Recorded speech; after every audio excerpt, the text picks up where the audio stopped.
In a world brimming with complexity, few creatures embody harmony like the honeybee. With tireless precision, she dances from bloom to bloom, each motion guided by millennia upon millennia of instinct, each act in service to the whole. And then there are the beekeepers, watchful stewards of this ancient symbiosis. Part agri-scientist, part poet, they move along their hives with the efficiency of Moe, Larry, and Curly, tending to the bees' needs as best they can comprehend, and with the infrequency of a waterfall in the Sahara, sometimes running off, flapping and flailing like a penguin on a hot sidewalk. This is their journey.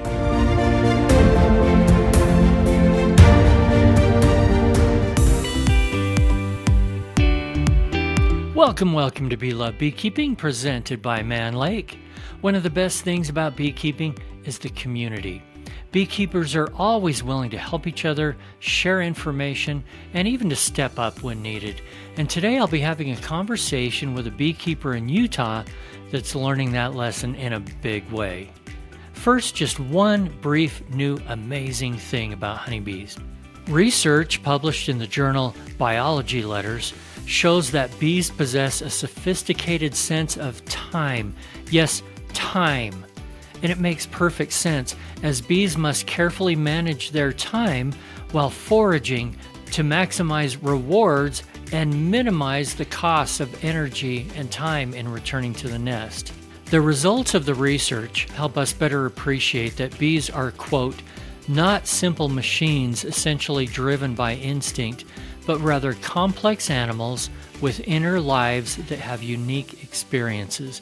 In fact, according to the research, they have complex cognition with flexibility in learning, memory, and behavior. Honeybees never cease to amaze. Hey, I'd like to welcome to the show today really special guest, someone that I've been wanting to talk to here for a couple days, and that is Prenten Frazier, and he's coming to us. He's a beekeeper in Utah. Prenten, how are you today? I've been better. Doing okay. That's probably the worst question I've ever asked somebody in your shoes, because this has not been a fun week for you. And you know what? I want to just jump right into it.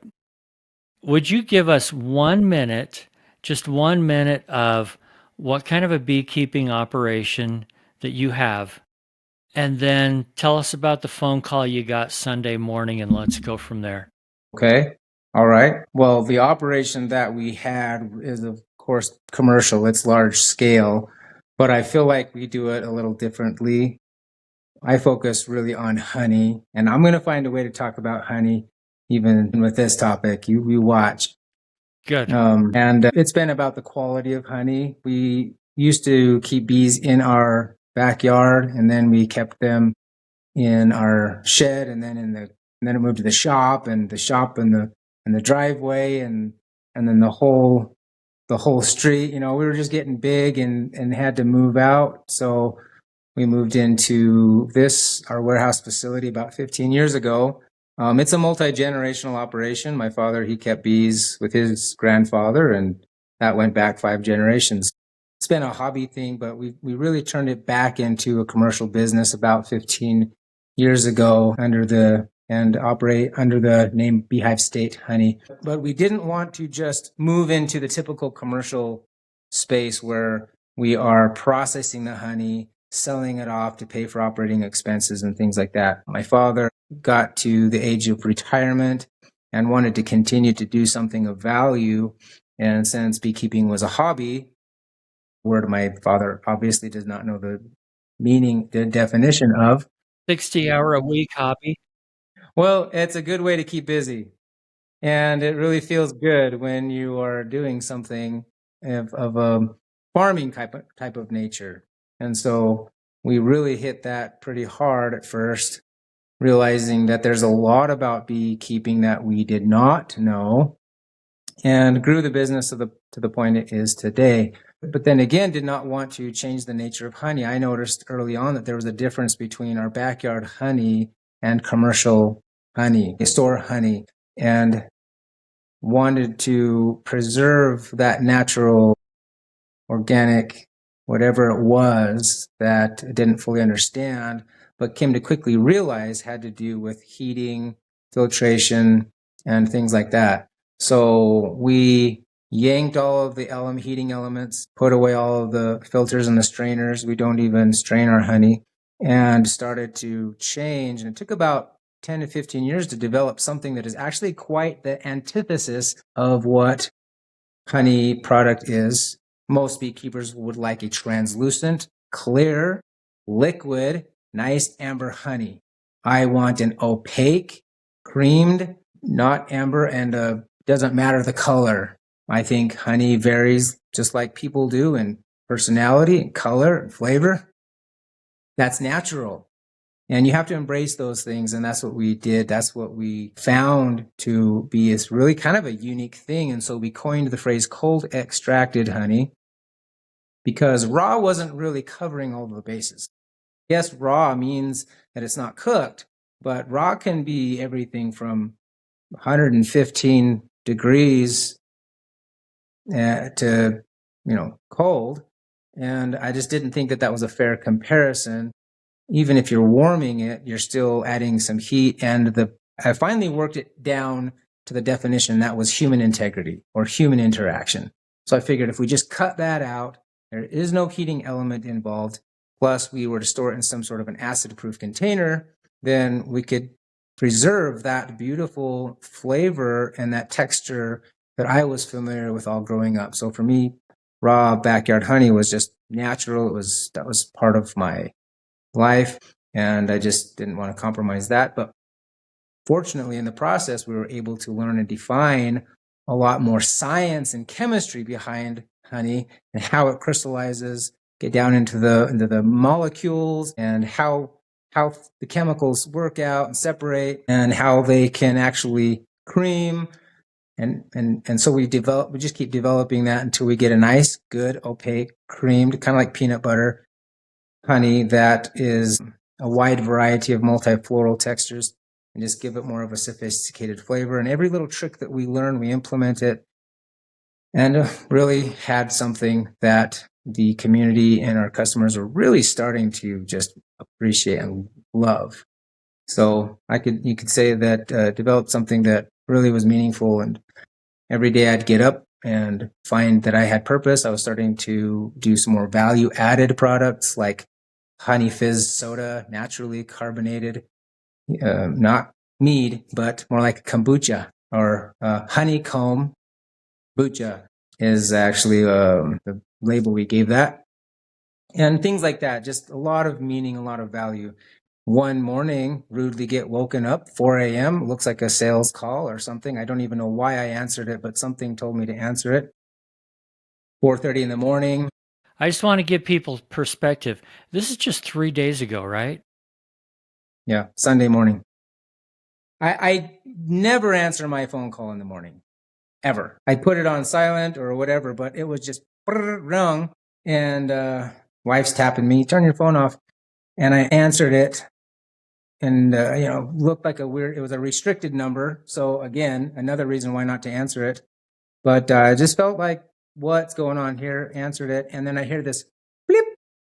I'm like, oh, brother, this is just a marketing call. But no, it was dispatch, and they said, hey, is this the owners of Beehive State? What's going on? We're reporting a fire. And what? What do you mean? Oh, shoot. Someone called in a fire. And now I'm awake, and I'm asking, what's going on? There's a fire. Do we know how big it is? Where is it? Is it in the building? And says, yes, there's been a fire reported.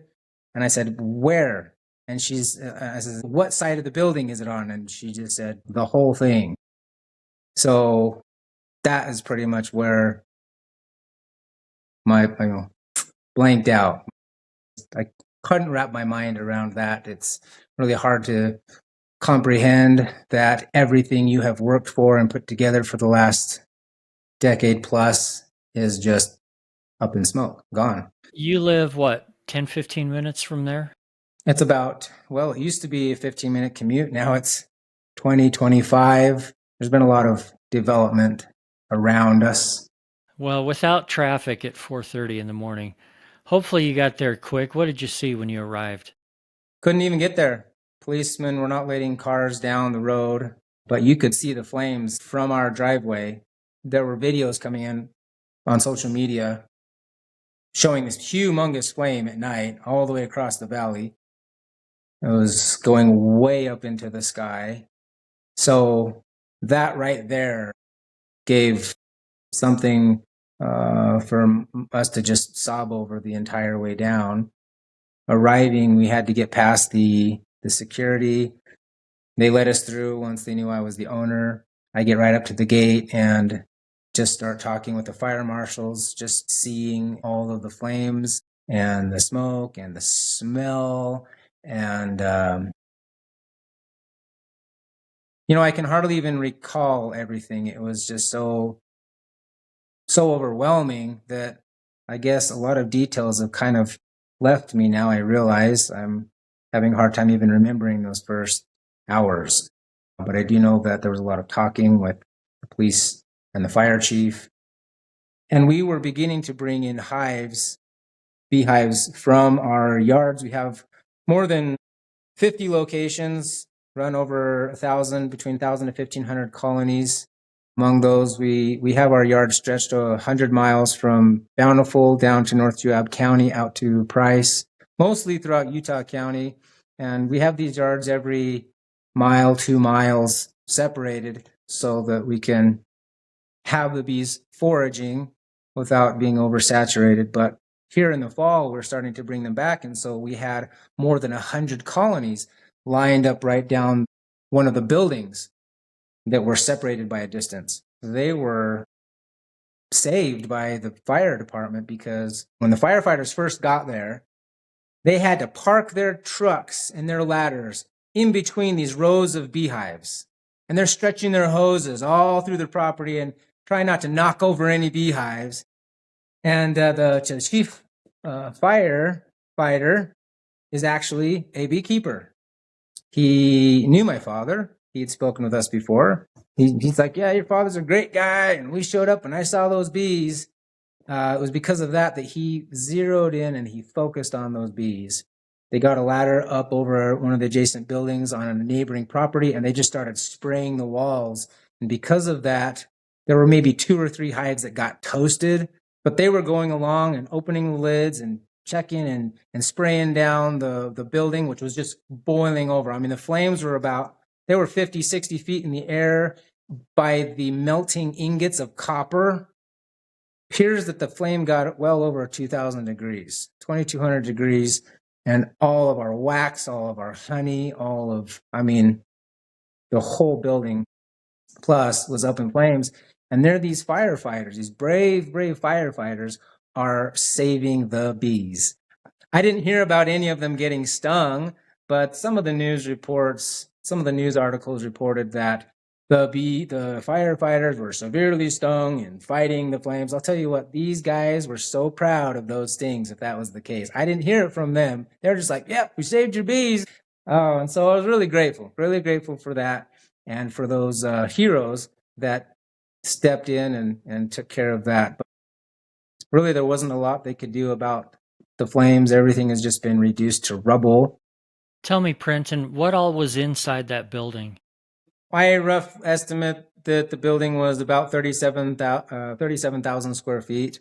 We had 3 parts of the building, and we didn't need all of it. We repurposed the building when we first purchased the property, and it came with these buildings. But we had a few very key portions. One was the middle section that was our wood shop where we built and fixed bee frames. The portion that was north where we had our wax rendering and our extraction center, as well as our bottling room. We had all of our palletized wax or wax renderings or wax blocks, and then our prefab, which is to be melted down, all there, including our entire harvest, which is in drums. So that's about 20 drums of honey this year, which is kind of a low yield, but we lost so many bees last year that we weren't able to get as much of a honey yield this year. It's a great year this year was, but we just didn't have the bees to accomplish more.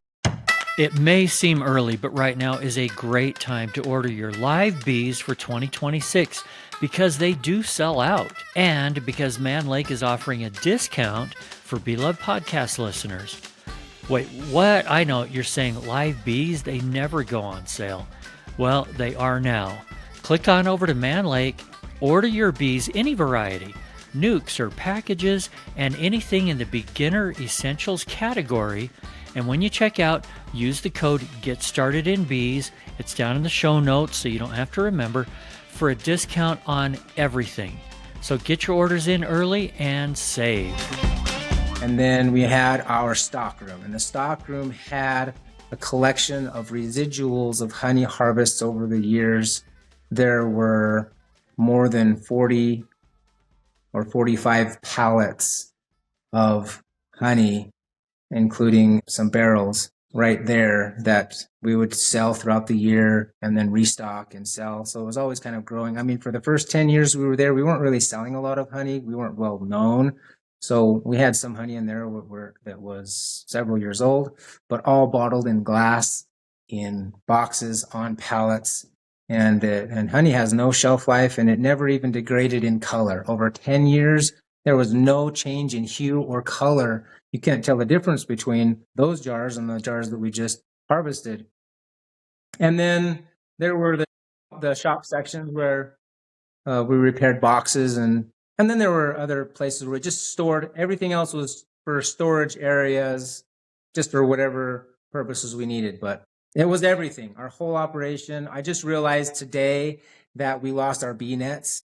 Every step I take through the rubble, I remember something else that we no longer have. And that's bad because we no longer have our ability to migrate. I could get into some of the really neat things that people have done to step in. To make that short, just needed to get some bee nets for the next stage, which is migrating the bees that we have, because all of our bees have survived, so we got to keep them going, but we just don't have the resources and the materials to do so. It's all gone. We have our truck and forklift, so we can palletize our bees and bring them in, but we need to start bringing them in from all of our locations. And once they're in, now what do we do with them? We don't have our hangar where we actually will keep the bees inside a climatized environment so that they can survive cold winters. Here in Utah, it can get down below freezing, and that's harsh on the bees, especially in the bee boxes that is the typical Langstroth setup. So unless we're migrating the bees to California, we could lose a lot of bees to cold. And so now we have to start investing into getting some insulation blankets and things to wrap the hives. Well, that's a good concept, but try wrapping 1,000 hives. Yeah, and you can still lose them. Hey, on a personal note, Prenten, to you and your family, let me just say I'm so sorry that this horrible thing happened to you. I can't imagine how devastating that must be. These sorts of things are very emotional. It's not just the business and the money lost, right? There's such an emotional connection when that's your family and your family business, and it's what you do all day, every day. And so, from an emotional standpoint, how are you and your family getting along now? Mostly worried about my father. He's 81 now. We began the business at his retirement of 65, and we got to a place to where he was just really comfortable and in routine. He had his little corner that he loved to go and repair frames at. That's gone. And so the last few days, he has been taking the role of just driving and doing errands. We need anything, he's going to the store or he's going to the shop to get tires fixed or buying materials. And we really haven't gotten into a lot of needs of materials. We're trying to gather things. People have been donating things. I've been overwhelmed with the amazing generosity and outreach of people all around that didn't even know existed before. So making friends, but it's been hard on him. For us, the rest of our family, we're doing fairly well. I mean, better now than I thought I would be here. It was really emotionally devastating, and it was a wreck. And I've gone through a lot of those things. But it's very, very interesting when you are forced to begin from the ashes, how resilient the mind and the heart is. You have no choice. So you start to quickly look forward to the future and to try to put together some plans. And as much as you have lost an identity or a lifestyle or a routine, you quickly pick up on what is to come. And that's starting. I mean, I'm really mostly spending my days on the phone and doing emails, dealing with contractors, electricians, and excavators, trying to work out insurances and figure out if there's anything that we can, just trying to get the whole thing picked up and rolling. So I almost feel like I haven't really had time to sit and grieve much. But I would say that I've had those moments where I just had no choice. When it gets quiet and there's nothing to do, there's no one to talk to, and suddenly it's now time to sleep. That's where you really know where you're at. I'm glad you mentioned the generosity of people, because one of your friends set up a GoFundMe page, and that's one of the reasons I wanted you on here, was to let people out there know about the GoFundMe that there is, so that anybody, whether you're in Utah or Montana or New York or New Zealand or whatever else, if you want to help out a fellow beekeeper, I'll put a link to that GoFundMe down in the show notes. This isn't something that Prenten posted or did. It's the community wanting to step up and do it for him, and we can all step up and help. Do you have any idea, is the insurance company going to be able to cover much of this for you?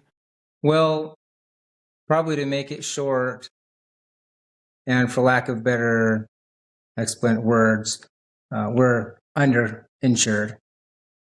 A quick explanation would be beekeeping is not a very lucrative business model as it is. I mean, you can ask any commercial beekeeper. In fact, one of the ingeniouses of beekeeping is that we can figure out how to make raw materials work out of nothing and get the operation to float and make it pay. And so when it comes to insurance, you're trying to cover your basic needs. Now, we inherited a property, or rather when we first purchased the property and inherited the buildings that are part of it, it was a lot larger than what we really needed. So I would say that we really operated our basic operations out of maybe 60%, which if we were strategic, we could reduce down to maybe 45 or 50% of the actual place.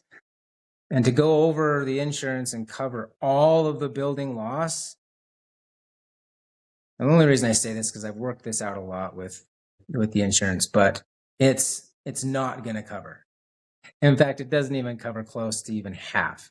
And so we were insured, and most of that was liability. So that was really important for us to make sure we have general liability, that if there's any other damages or injuries to somebody else or anything, that we're covered, of course. But then when it comes to beekeepers, we kind of have a tendency to, and not just beekeepers, but everyone has a tendency to undervalue themselves and to say, look, what is the worst case scenario and how could we survive through it? Let's set the bar there, because we really don't have the money to pay for this level of insurance for potential damages. And so that's really the reality of what I'm sitting at now. I'm looking in saying, okay, we're now reduced to get whatever money the insurance can give us and go from there. And that is the very basics. That's the baseline. And it neglected a lot of things. For one, disaster cleanup could just swallow that all completely. Mm-hmm. And we had about 37,000 square feet, as I mentioned, of building space. So all that roof line and all that debris and all that trash, I can't get in there with a backhoe and a trailer and take care of that and be done anytime soon. In order for us to get back up on our feet, we need to have that cleared out within a couple months, a month or two. That's got to be cleaned up. Starting to look at contractors and excavators and things that can do that. And that quickly those prices, no one considers that as part of well, you should. And I think I'm being pretty open and transparent here. I don't think most people would want to divulge, but I really feel like if there are other beekeeping operations out there that what I have learned over the last few days, they really would want to listen to and take in some advice, because if anything were to happen, you are dealing with wax, you are dealing with smokers. That's what I hear a lot of the time. People are asking or speculating, did you forget to put out your smoker? Or were you melting wax? And actually, no. Investigation is inconclusive as to what caused the fire. However, the area of origin that they found the fire in, there was not an area where we use any kind of flame. There's no wax stored there. There's no honey stored there. We don't even have any power tools in that area that would cause that kind of friction. That was actually a corner of the room where we stapled together frames with a pneumatic stapler. So it's just an air hose.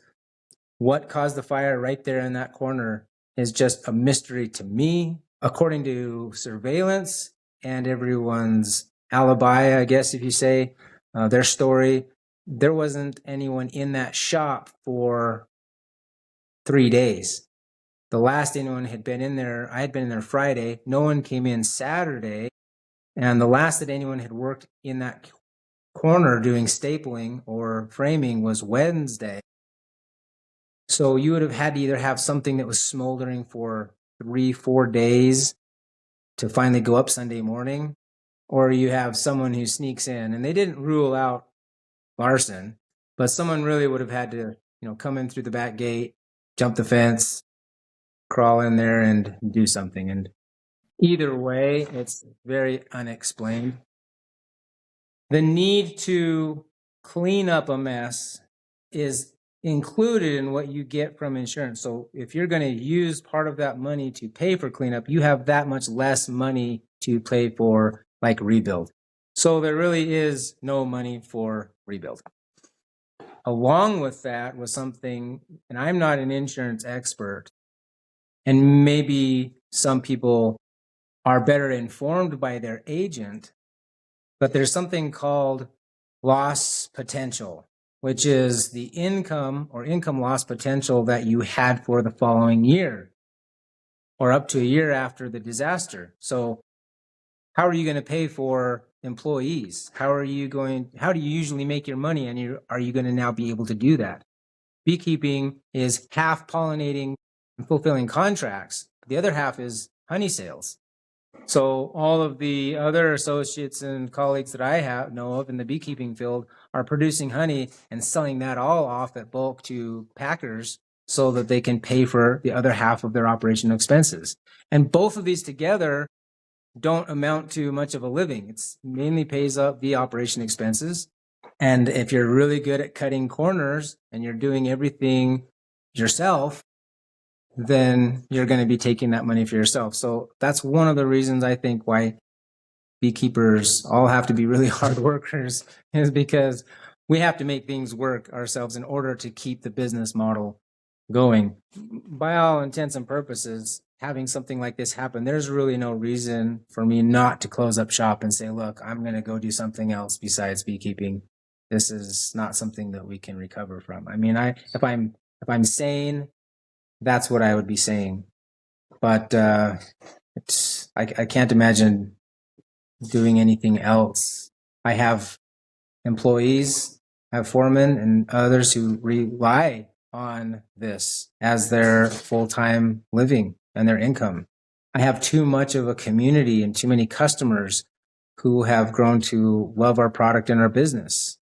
Even if I didn't want to do it anymore, we have too much of intellectual asset properties and customers and value there our business name and our logo and just being known in the community to just let it go. I would sell it to somebody else who wants to try.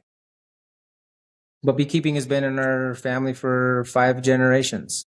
And I can't be the one to just let that end. It's not the only thing, but it's one thing that keeps reminding me that, hey, there's purpose in this. I appreciate you sharing all of that so much. I know it's hard, and hopefully it's a little bit therapeutic talking about it just a little bit. And I know there's people out there that are going to want to step up and help.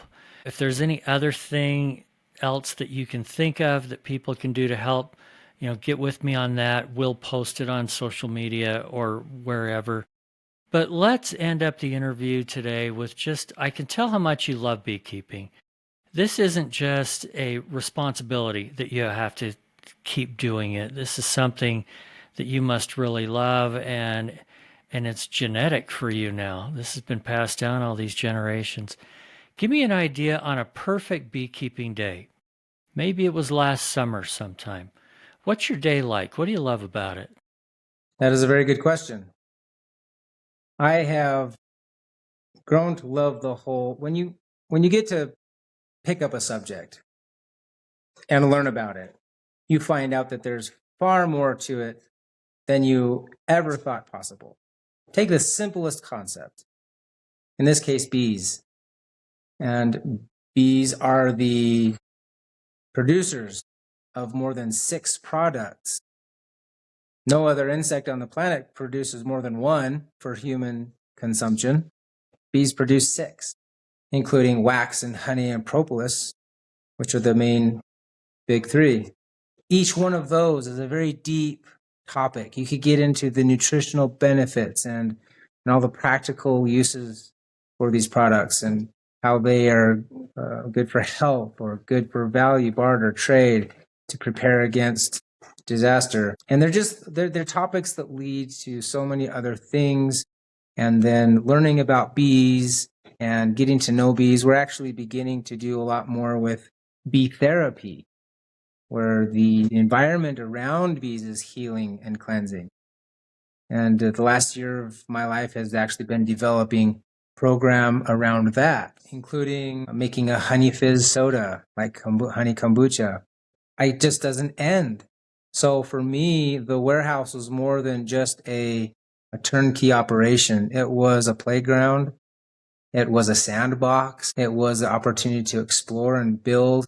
The last thing that I built in that shop before it closed down was a little contraption that you could put against the entrance, and the bees would come and fly up into a jar so that you could unscrew that and put it into a little container that people could take away, because I would sell bees to people who wanted to buy bees, just a few bees.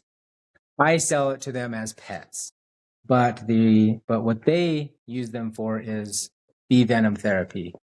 They have Lyme's disease, which bee sting therapy has proven to relieve. And by proven, I mean there is a chemical in the bee apoptoxin called melatonin, which is the primary compound for dealing with the bacteria infection that is in the Lyme's disease, and just kills and breaks down that shell on that bacteria, and it just relieves the symptoms. These customers are either taking a bee sting every other day for only 3 seconds, up to 30 bee stings a day, and leaving those stingers in there for up to 30 minutes and finding incredible relief to the point to where the bee sting isn't anything compared to the symptoms. I mean, they're going to those extents to relieve those symptoms. So now I'm feeling like this is even more than just what bees are supposed to be. And for me, it is a journey of life. I could begin on a study of just water alone and learning about distilled water, and end up learning about space and the universe. Any topic that you get started on, no matter how small it is, it's so complex that it leads me from beekeeping into gardening, regenerative gardening, and creating nutrient-dense foods, to therapy and medicine. it does not end. So on the one end, where we are working with private landowners who want to host our bees and love the barter trade that we have going with them and the connections that we have with so many friends and colleagues, to just our personal exploration with our interests in life, there is just an endless topic. And so for me, it's my day-to-day life is about exploration, about learning, and about personal development. And I wish that everybody could have that freedom to do what they want, the kind of work that they want to do, to get up every day and say, this is the career that I have chosen. I'm not going to a job that pays, but I hate, and I can't wait until Friday. My least favorite day of the week is Saturday, and my favorite day of the week is Monday. And I'm saying that with absolute sincerity and truth. In fact, I can't tell you how many times I'm like, oh, it's Saturday night and the week is over. I'm just, because we close up our shop on Sunday, and we don't go in. We don't allow anyone to open the gate. We take that day to rest, and then come Monday morning, it's like, yeah, I got to get back on that project because I'm focused. I was focused on something. I did want to mention, and I'd be remiss not to mention a couple of things that came out of this. There have been an incredible outpouring of generosity, but I did want to mention a couple of scenarios, a couple of examples, if that was okay. The first one was us not being able to overwinter and house our bees the way we typically do. There was an outreach of some beekeeper in California who has yards where they've invited us to be able to send our bees so that they can be down there for the winter. This is a huge blessing and a big potential help for us, because not only are the bees kind of in our hair now, where we're trying to clean up, we've got thousands of bees all over the place. In fact, on a warm day, we get tens of thousands of bees all over the ash and rubble, sitting there licking up the honey. And I'm thinking, well, great, that's one way to reclaim all the honey. But what kind of toxins are they bringing back to the hive? And it's going to snow. We have somebody who has just said, hey, we want to help. We'll open up a yard and have you bring your bees down here, and you can feed them down here, and they'll be able to be protected there. And that is just one miracle. The other one was, I got a call from a gentleman who saw the news report and immediately called us and said that he was a beekeeper. He had been a beekeeper with his father, and he had recently retired, and he wanted to just help us out and donate his equipment. And that was just, to me, I almost just got overwhelmed with emotion there, just because thinking about it. And I went and I met him, one of the most sincere, generous people who I've ever talked to. And so on the one hand, this tragedy has left us devastated, but on the other hand, it has opened up a pathway to meeting people and creating connections that are incredible and wildly supportive and comforting. So I just wanted to mention a couple of things. Those are only two. We've had dozens of incredible things that I could go over. Whenever you have to rise from the ashes, there are always new windows and opportunities that open to make that happen. And you can't work it out in your mind, but it always comes. And I would encourage people to really honestly, let's make it real. Look at your insurance. Make sure you not only have the coverage that you are going to need for equipment and for buildings, but make sure your agent is explaining to you other options. For example, income loss potential, and especially on your large pieces of equipment, because there's the material loss, and then there's building coverage, and then there's general liability and things like that. Yeah, it's a good lesson. really check and make sure everything's being done right. Well, Prenten, I appreciate your fantastic attitude so much. It's a great example for all of us. And from the beekeeping community and from my family, our love and support to you and your family. I know you're going to bounce back right on your feet and be going forward fantastic. So keep it up, my friend. Thanks again. We'll talk soon. Okay. Thanks for joining us on Be Love Beekeeping, presented by Man Lake. If you like this content, I hope you'll share it with a friend, follow and subscribe to this podcast, and even sign up for our newsletter at belovebeekeeping.com. Also, just a shout out to Vita Bee Health for their support. We appreciate them. Vita's Varroa control range of products includes Apistan, Apigard, and now Viroxan, extended release oxalic acid strips. Thanks, guys. And remember, if you're not just in it for the honey or the money, you're in it for the love. See you next week.